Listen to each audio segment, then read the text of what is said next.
I've always wanted to make paper art using cross stitch pattern as a guide.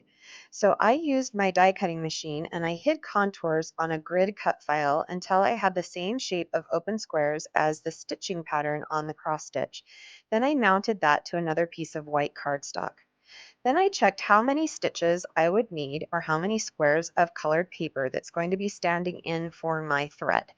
So you could always count up on your pattern if yours doesn't show you the stitch count. This one was just handy and had it right there for me. So I cut all those little squares of cardstock and put them into some sorting cups so that I could keep track of the colors. Then I just placed the pattern next to me and started working as though I was stitching. So I liked to work in groups of color. It's just how you like to do it, but I found it's easier to put some adhesive down for a bunch of the squares that were one color, then place all of the little squares in their spots. I did find that tipping the square toward the bottom of the grid and then just kind of laying it back into the hole, it was easier to align them that way. I used a combination of two types of glue. I used liquid glue, and then on some of the colors, just the lightest green and the lightest pink, I decided to pop those up with some pop dots.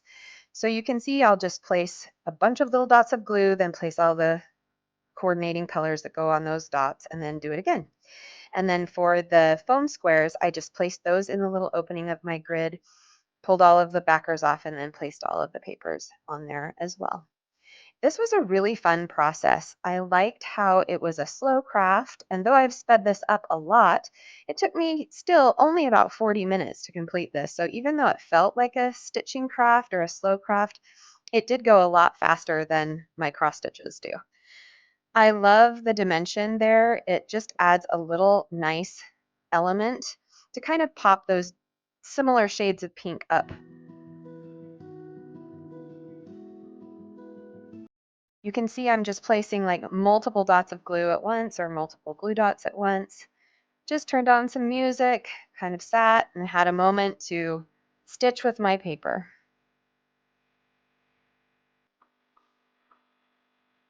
It was really easy, really fun, and I think the end result has such a great impact.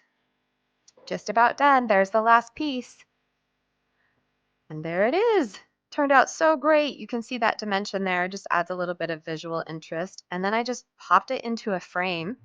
And I can't wait to add this to my gallery wall. It turned out so beautifully, and I hope that you will try one too.